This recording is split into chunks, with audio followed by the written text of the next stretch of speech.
우리 예수님은 예루살렘에 십자가에 달리기 전에 나귀 타고 입성하셨습니다. 이때 많은 무리들이 호산나 하며 종려 가지를 들고 예수님을 찬양했습니다. 그리고 이제 성전을 청결케 하시고요. 이런 모습을 여러 사람이 이제 보았습니다. 특별히 헬라인 몇 명이 유대인 절기에 성전 예배하러 왔다가 이 모습을 보고 이제 예수님께 찾아옵니다. 빌립에게 먼저 부탁을 합니다. 예수님을 좀 만나게 해달라고. 이제 그 이유는 빌립이라는 것은 필리포 헬라식 이름입니다. 그래서 이제 헬라인들이 예수님의 제자 가운데 헬라식 이름을 가진 사람에게 가서 좀 예수님을 좀 만나게 해달라고 이렇게 부탁을 하고, 빌립은 예수님께서 이 만남을 어떻게 생각할까 잘 몰라서 안드레에게 가서 이제 물어보고, 그래서 빌립과 안드레가 같이 예수님께 나아가서 헬라인이 우리 주님을 뵙기를 원합니다. 이렇게 말을 합니다. 이제 이때 예수님께서 인자가 영광을 얻을 때가 왔도다. 이제 그러면서 오늘 하나님이 땅에 떨어져 죽으면 많은 열매를 맺고 이 유명한 말씀을 여기서 하십니다. 영광과 열매는 같은 거죠. 열매를 많이 맺어야 영광스럽지 않습니까? 그런데 그 영광과 열매 사이에 뭐가 있는가 하면 떨어져 죽는 게 있다는 겁니다. 떨어지는 것은 성육신이고요. 하나님의 이 땅에 떨어지는 것 성육신, 그리고 죽는 것은 십자가를 말씀하는 겁니다.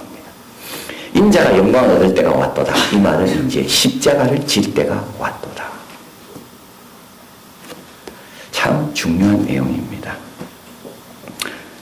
레슬리 뉴비기는 이렇게 말합니다. 하나님의 영광이 이르는 직선 도로는 없다. 유대인들은 예수님께서 표적을 많이 행하면 영광을 받는 줄 알았습니다. 헬라인들은 우리 예수님께서 아주 심오한 진리를 말하면 그게 예수님이 영광스러운 거라고 생각했습니다. 그래서 유대인들은 표적을 구하고, 요한복음에 계속 표적 이야기가 나오잖아요. 표적을 보여달라고. 헬라인들은요, 오늘 찾아온 이 헬라인들은요, 이 사람들은 철학적이고 사변적이고 논리적이고 그걸 추구합니다. 교회 오시는 여러분도 마찬가지예요. 표적을 구해서 오면 안 되는 거예요. 뭔가 심오한 걸 발견해야겠다. 그것도 잘못된 거예요. 거기서부터 영광이 이르는 직선도는 없다는 거예요. 반드시 뭐를 통과해야 되는가 하면 십자가를 통과해야 되는 겁니다. 유대인에게는 꺼리끼는 것입니다. 헬라인에게는 미련한 것입니다. 그러나 예수님은 말씀합니다. 진실로 진실로 너희에게 이르노니 내가 죽는 것이 영광 받는 길이다. 내가 죽어야 영광 받는다. 이제 인자가 영광 받을 때가 왔다. 이제 인자가 십자가에 달릴 때가 왔다. 그 말씀을 하십니다. 그러면 예수님께서 십자가에서 어떤 열매를 맺습니까?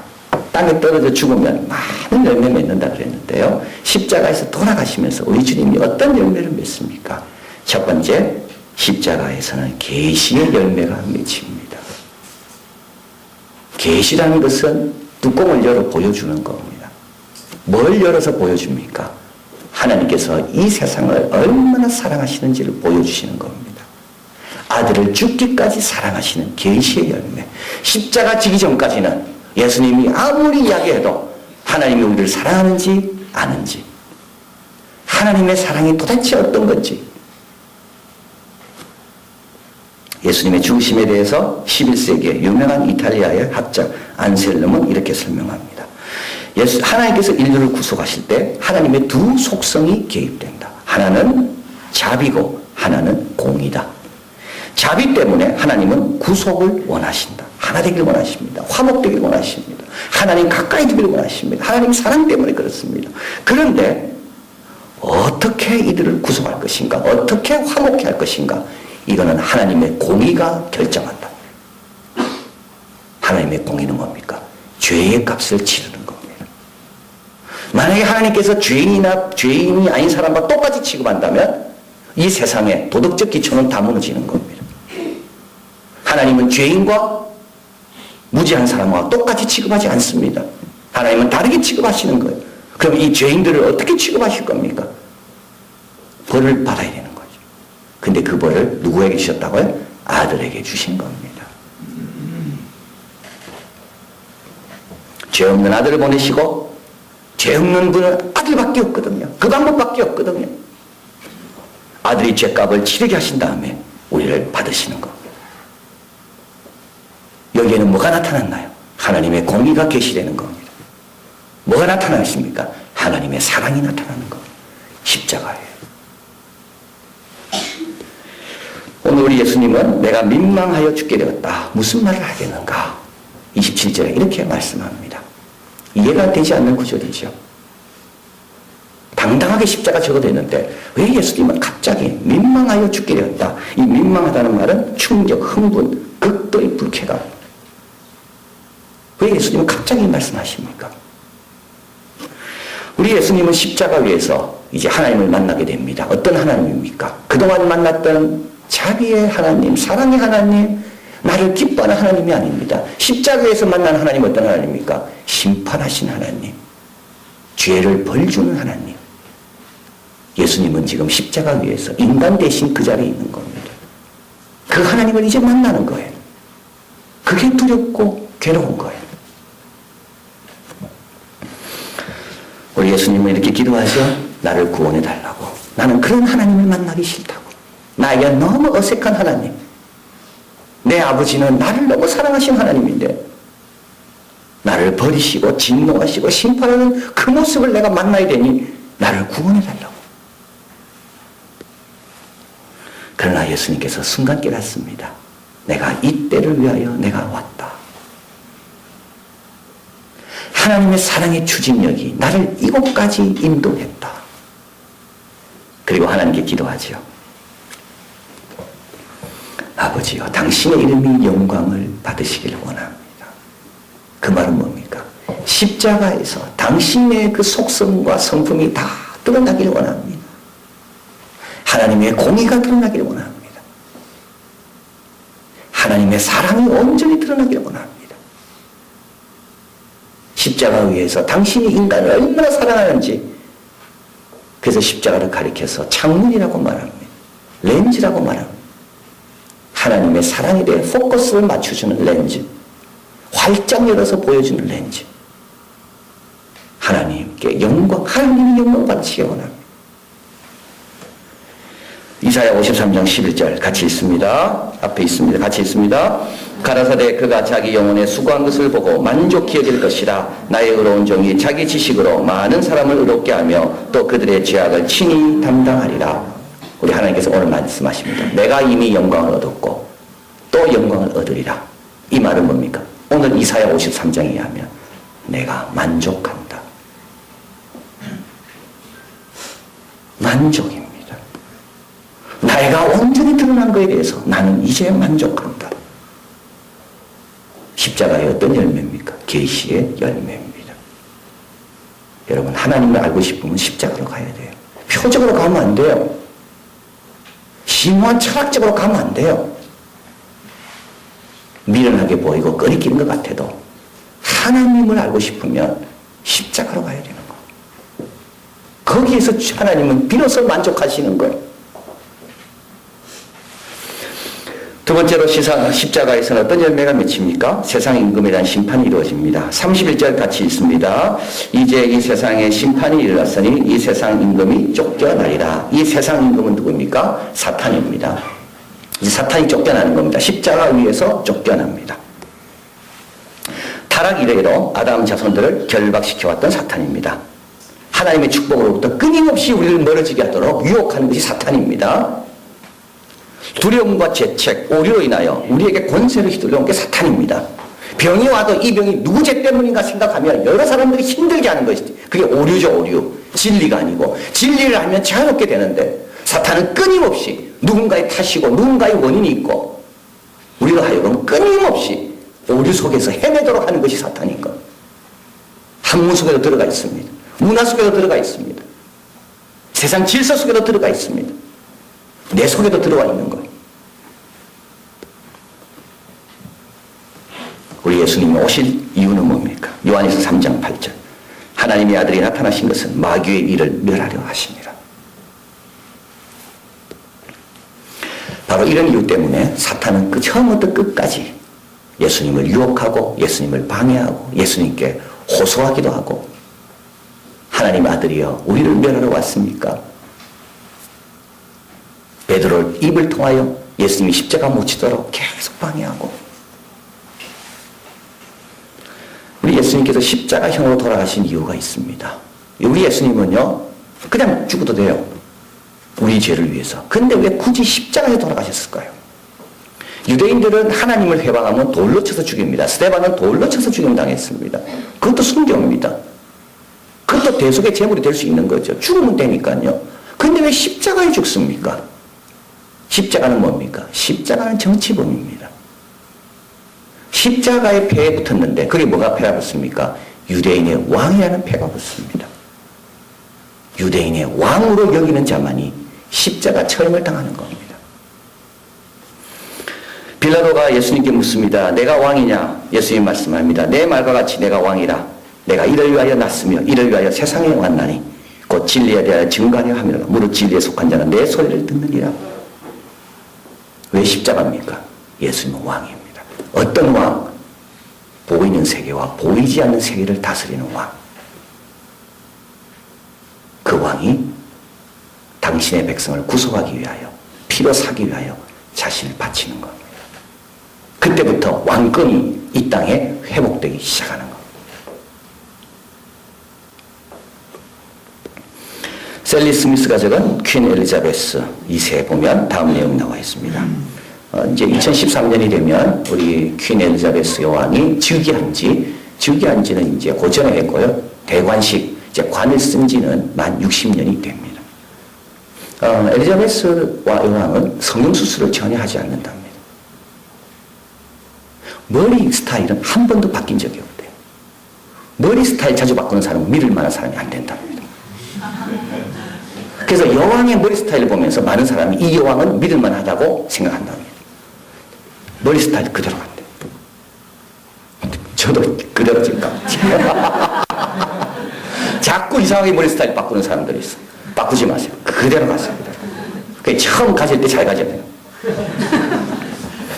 영국에서는 권력과 영광이 구별된답니다. 여왕은 권력은 없지만 영광은 있대요. 전쟁에서 지면 영국 국민들은 의회는 정부를 바꾼답니다. 전쟁에서 이기면 여왕에게 영광을 돌린답니다. 여왕이 있는 한 어떤 수상도 1인자가 될 수 없고요. 그래서 이 여왕은 독재를 어렵게 만들고 영국에서 쿠데타는 더 어렵게 만드는 게 여왕의 역할이라고 합니다. 여왕에는 투표권이 없습니다. 여왕은 국민이 아닙니다. 통치하는 사람, 투표권이 없어요. 여왕은 운전면허증이 없어요. 여왕은 재판이 증인될 수도 없어요. 여왕은 성공회에서 캐톨릭으로 개종할 자유도 없어요.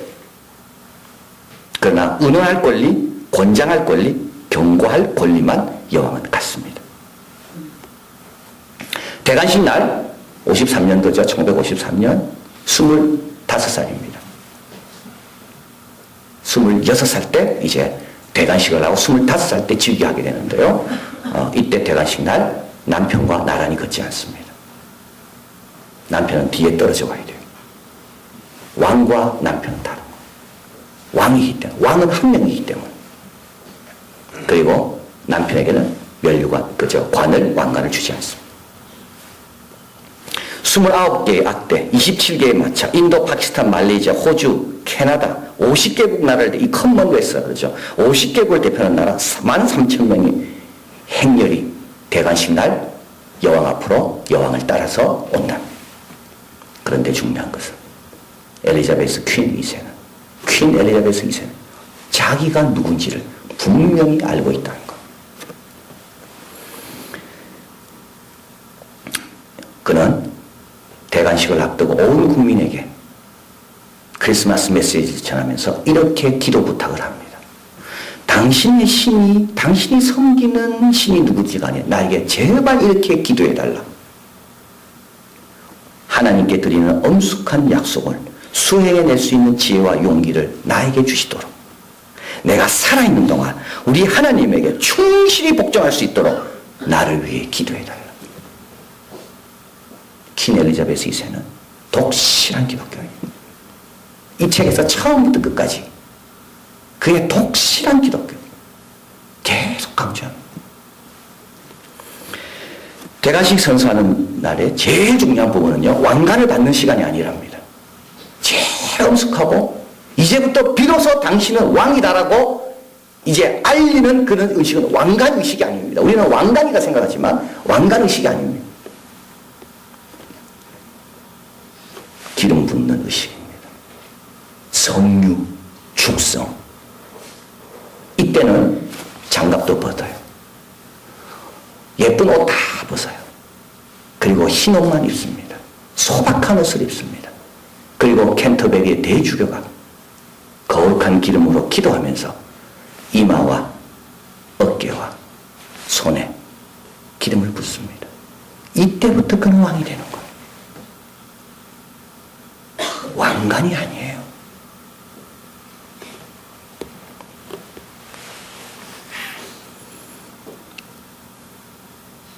대관신일의 진정한 의의는 왕관이 아니라 성육 축성에 있다.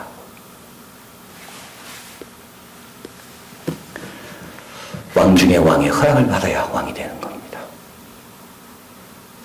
왕 중에 왕의 허락을 받아야 돼요. 우리 예수님은 오셔서 세상 임금을 다 쫓아냈어요.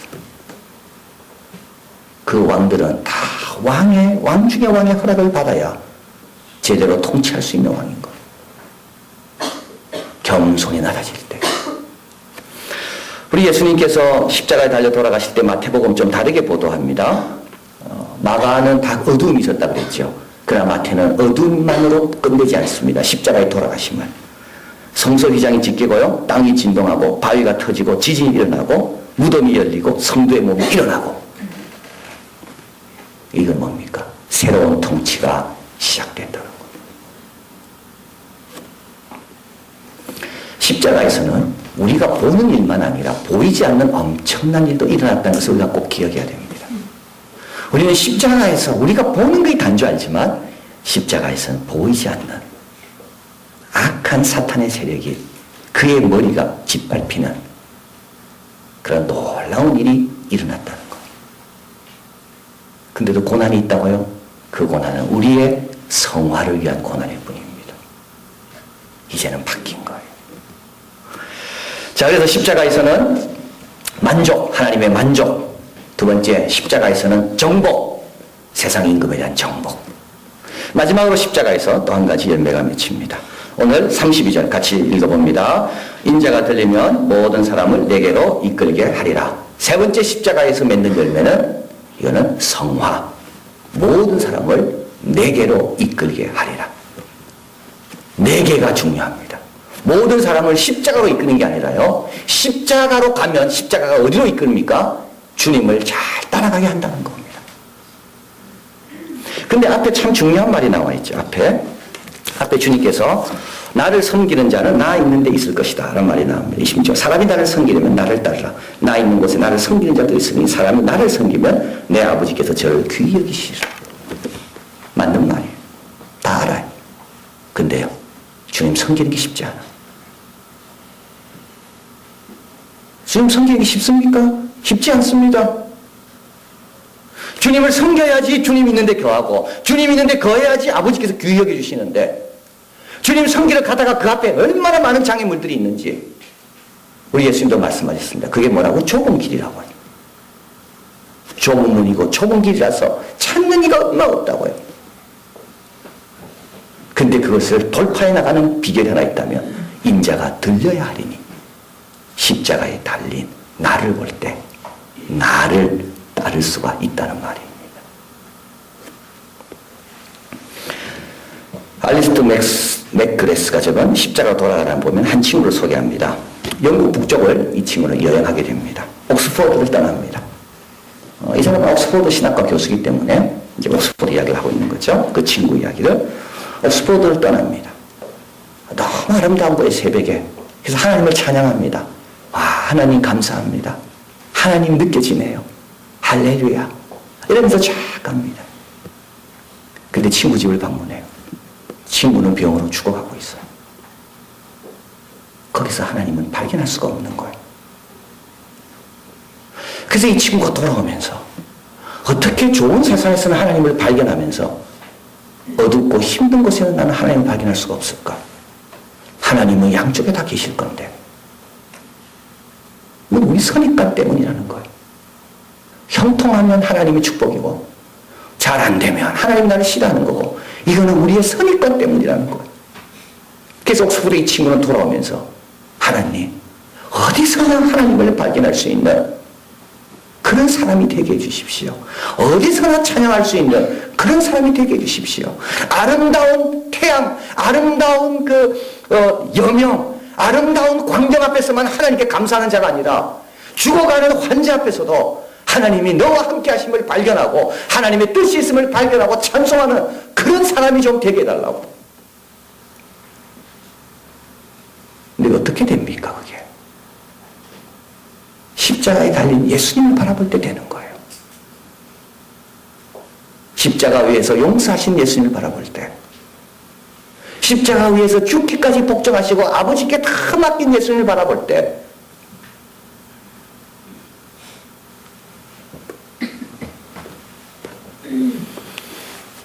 십자가에서 예수님이 당한 그 모든 조롱과 고난과 그 배신을 내가 바라볼 때, 표적을 구하는 사람은요 힘이 없습니다. 지혜를 찾는 사람은 여기서 이해가 안 됩니다. 이거는 모순이잖아요. 의로운 사람이 고난받고 의로운 분이 죽어간다는 것은 이거는 인간의 지혜로 해결이 안 되는 거예요. 그러나 십자가에 달린 그분을 바라볼 때 우리가 뭐가 생긴다고요? 하나님의 지혜요, 하나님의 능력인 겁니다. 우리의 능력은 어디서 오는 겁니까? 우리의 능력은 십자가를 바라볼 때 오는 겁니다. 표적 바라볼 때 안 나타납니다. 그래서 십자가의 열매는 세 가지입니다. 첫째는 만족입니다. 아버지의 만족. 두 번째는요, 세상에 대한 정복. 세 번째는요, 성화입니다. 성화. 이게 주님께서 죽으셔야만 맺는 열매인 거예요. 제스펜 루이스는 십자가에 대해서 다음과 같이 말합니다. 우리 주 예수 그리스도를 더 깊게 알고 체험하기 위해서 진리의 유일한 구심점인 십자가 주변으로 모여야 된다. 진리의 유일한 구심점은 표적이 아니고 지혜도 아니고 논리도 아니고 사상도 아니고 진리의 유일한 구심점은 어디라고요? 십자가입니다. 성령님은 이 십자가를 구심점을 통해 신앙생활과 관련된 다른 모든 진리들을 우리에게 계시해 주신다. 십자가 앞에서 계시되는 겁니다. 그런 말합니다. 앞에 적어놨죠. 우리를 괴롭히는 것은 십자가가 아니라 뭐라고요? 우리를 괴롭히는 것은 십자가가 아니라 뭐라고요? 십자가가 없는 겁니다. 십자가가 없다면 구심점이 없는 거예요. 십자가가 없다면 지혜도 없고 능력도 없는 거예요. 십자가가 없다면 어디로 모여야 될지도 모르는 거예요. 우리에게 정말 힘든 것은 십자가가 아니라 십자가가 없는 거다. 우리가 할 일은 뭡니까? 표적 구하지 마십시오. 교회 와서 자꾸